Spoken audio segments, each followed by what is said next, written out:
నమస్తే, welcome to TV 786. మైనార్టీల సంక్షేమమే మా లక్ష్యం.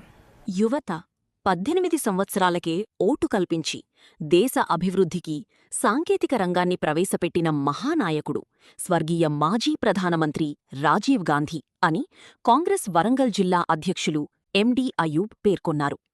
మాజీ ప్రధాని రాజీవ్ గాంధీ వర్ధంతిని పురస్కరించుకుని వరంగల్ ఎంజీఎం సెంటర్లో రాజీవ్ విగ్రహానికి వరంగల్ జిల్లా కాంగ్రెస్ కమిటీ అధ్యక్షుడు మహమ్మద్ అయూబ్ అధ్యక్షతన జరిగిన ఈ కార్యక్రమానికి మాజీ ఎమ్మెల్సీ పుల్ల పద్మావతి భాస్కర్ నేతృత్వం వహించారు.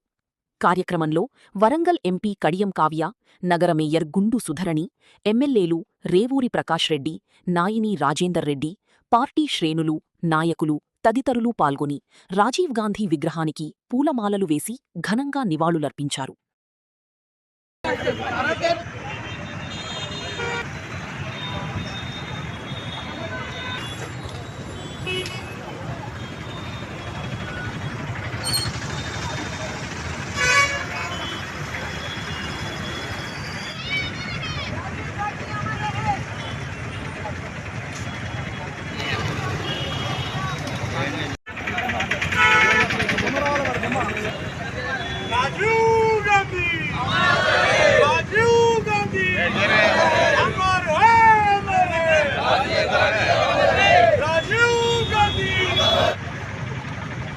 కాంగ్రెస్ పార్టీ పక్షాన దివంగత నేత మానీయుడు రాజీవ్ గాంధీ గారి వర్ధంతి సందర్భంగా ఎంజిఎం సెంటర్లో ఇలా ఘనంగా పూలమాలలతో సత్కరించుకుంటూ అతనికి నివాళులు అర్పించుకోవడం జరిగింది.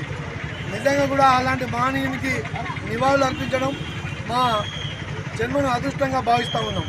ఎందుకంటే ఇవాళ భారతదేశాన్ని పార్టీలకు అతీతంగా భారతదేశాన్ని ప్రపంచ పటంలో అగ్రగామిగా నిలబెట్టిన మహనీయుడు రాజీవ్ గాంధీ గారు.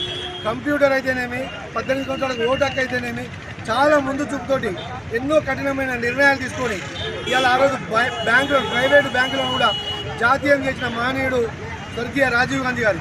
అలాంటి ఒక మహనీయుడికి ఇలా పూలతో సత్కరించుకుంటూ అతను ఏదైతే సన్మార్గంలో నడిచి భారతదేశ అభివృద్ధికి పాటుపడ్డాడో మేము కూడా కాంగ్రెస్ పార్టీ కార్యకర్తలుగా అతను సూచించిన మార్గాన్ని ఎన్నుకొని భారతదేశాన్ని అగ్రగామిలో ఉంచుట్లో కాంగ్రెస్ పార్టీ ఏదైతే ప్రజలతో ఎన్నుకున్న ప్రజాప్రభుత్వం తీసుకున్న నిర్ణయాలకు అనుగుణంగా మేము కూడా పాటుపడుతూ దేశాన్ని అగ్రగామిలో ఉంచడంలో ప్రతి కార్యకర్త పనిచేస్తాడని చెప్పి అతని వర్ధంతి సందర్భంగా ప్రమాణం చేస్తూ ఆమె ఇనాగ్రేట్ చేసిన మొట్టమొదటి విగ్రహం.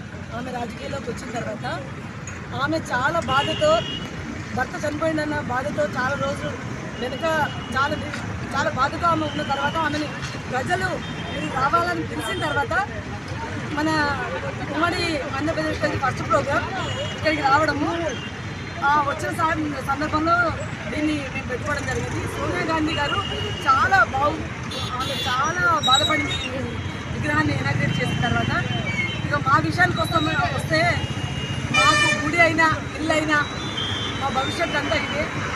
మేము ఇల్లులు కట్టుకోలేదు, ఆస్తులు సంపాదించలేదు, కానీ రాజీవ్ గాంధీ విగ్రహాన్ని మాత్రం నా మేము భార్యాభర్తలము ఇది స్థాపించడం జరిగింది. మమ్మల్ని చూస్తే ఈ రాజీవ్ గాంధీ విగ్రహాన్ని చూస్తే మేము కాంగ్రెస్ వాళ్ళకు ఇది ఒక అడ్డలాగా ఉపయోగపడుతుంది.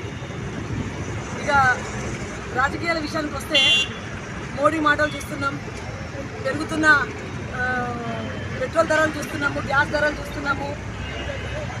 రాజీవ్ గాంధీ గారి లాంటి నాయకులు, ఇందిరాగాంధీ గారి నాయకులు కేవలం రాహుల్ గాంధీ అని ప్రజలు నమ్ముతున్నారు.